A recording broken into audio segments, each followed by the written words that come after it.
This week's Parshas Bo has two very similar psukim with one significant difference.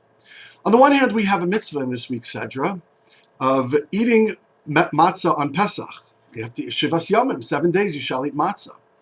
On the flip side of that is that you're not supposed to eat chametz. And indeed, says the Torah, Ki kol ha'ochel chametz v'nichrasa. Whoever will consume chametz, their souls will be cut off, mi-Yisrael, from the Jewish people. Pretty harsh words. The Torah subsequently reaffirms that statement and says again, Kol ha'ochel machmetzes, whoever consumes leavened bread, v'nichrasa me'adas Yisrael, that person will be cut off. Their souls will be cut off from the Jewish people. Two similar psukim, but a very significant difference as well. So if you look at the pasuk carefully, it says in the first one, the consequence for consuming chametz is v'nichrasa mi Yisrael. They will be cut off from the Jewish people. Whatever exactly the punishment of kares is, we can assume it's really, really bad. Additionally, the second pasuk reads similarly, one who consumes chametz, v'nichrasa me'adas Yisrael, will be cut off from the congregation, from the group, from the nation of Israel. So what exactly is the Torah getting at here by telling us the same idea twice, but with a significant different twist in each pasuk? So it cannot just be by accident or for poetic license, but the usage of language is meant to impart an important message. So what is that message? Well, on one level, the rabbis teach us that Me'adas Yisrael is a broader definition of what it means to be a Jewish people. Yisrael is the nation of the Jewish people, the biological nation of the Jewish people, as grouped together by our DNA, going back generation to generation, all the way back to Sinai, and in this case, even prior to Sinai. Adas Yisrael means the congregation of Israel.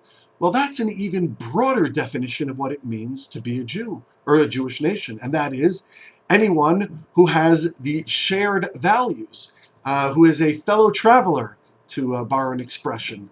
That is a ger, somebody who is not biologically, genetically, by their DNA part of the Jewish nation, but has chosen to throw in their lot with Klal Yisrael.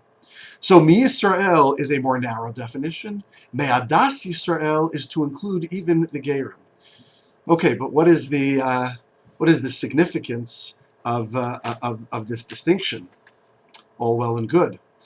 Well, there is yet another distinction in these two psukim, and this perhaps can help us understand the broader and deeper, more profound message of these two psukim.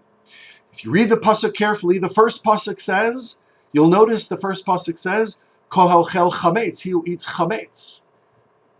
And the second pasuk says, Ochel machmetzes, one who eats leavened bread as well, but the term is machmetzes, not chametz. So, let's understand what chametz is, and perhaps then we can understand better the message of these two psukim.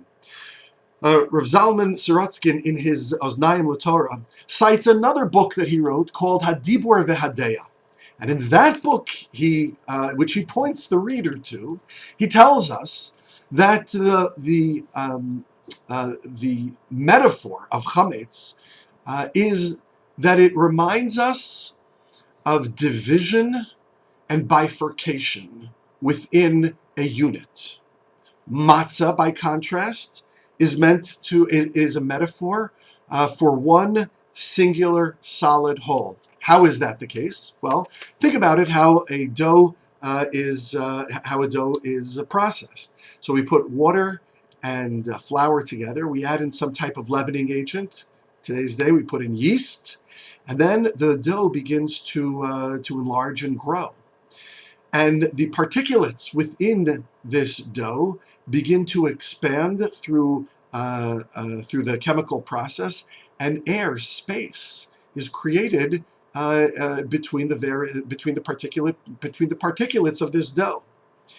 And so the definition, if you will, of a dough is a conglomerate of substance in which its particular pieces, if you can use that term, are separated from one another.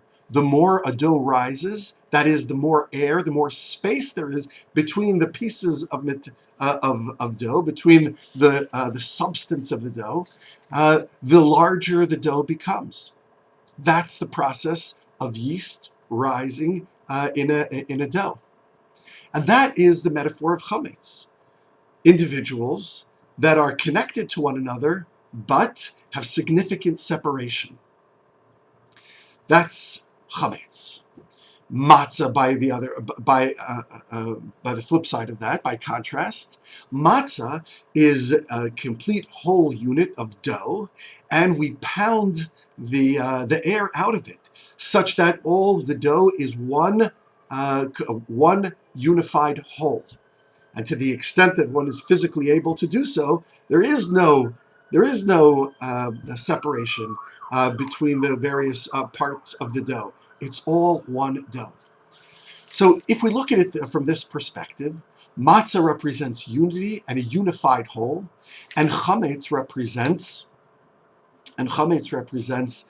division. Says Rabbi Saratsky, we eat matzah on Pesach in order to remind us that the Jewish people were redeemed from Egypt as a consequence of throwing out the divisions amongst the people and coming together as a whole.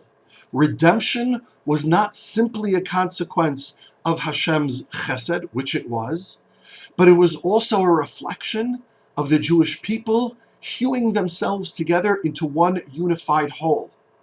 That was the cause and consequence of Hashem's chesed, of redemption in the time of Pesach, and it will be the cause of our redemption with Hashem's help and our wisdom in the future. That is why we eat the matzah on Pesach. And that is why we stay far, far away from chametz. Chametz is the antithesis of Pesach. Division is the antithesis of that which enables redemption. And so therefore the Torah says, number one, ushmartem es hamatzos. You have to guard the matzos very carefully. There should be no division. It should be one solid whole. Because when it comes to a redemption, we don't want even a whiff of chametz. And furthermore, kol ha'ochel chametz, if somebody eats chametz, v'nichrasa miYisrael, they will be cut off from the Jewish people. Because what is more of a midah keneged midah punishment or consequence than somebody who's trying to create division being divided and cut off from the very people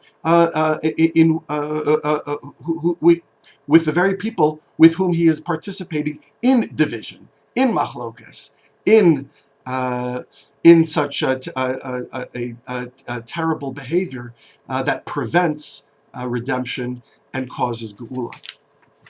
The second pasuk says, "Kol ha'ochel machmetzes v'nichrasa amiadas Yisrael." Somebody who eats machmetzes, and I say this somewhat homiletically. Machmetzes can be understood one who causes division. Ochel chametz is one who eats division. That's what he does. Machmetzes is one who is the cause of the division. It's the difference between somebody who is a user of drugs and somebody who's a dealer of drugs. Kol ha'ochel chametz, somebody who's a user, it's terrible. V'nichrasa miYisrael, he will be cut off from the Jewish people. Somebody who's a dealer, somebody who's the cause of strife, the cause of division, the cause of machlokas, somebody like that, the v'nichrasa mi'adas Yisrael. Not only are they cut off from the biological nation of Israel, they are cut off from any definition of what it means to be a Jew. Me'adas Yisrael. You're not just now cut off from your natural home, from family. You are cut off from the nation, from any perspective of shared values, period. That's what it means to be an ochel machmetzes, even worse than an ochel chametz. So it seems that even though Pesach is still far away, and we shouldn't get too nervous about cleaning our homes for Pesach just yet. Nevertheless, the message of Kol ha'ochel chametz and Kol ha'ochel machmetzes is resonant even today. May HaKadosh Baruch Hu give us the strength and the wisdom to be individuals who embrace matzah and eschew chametz, not just 7 days or 8 days a year during the holiday of Pesach, but 365 days a year, all year long. Good Shabbos.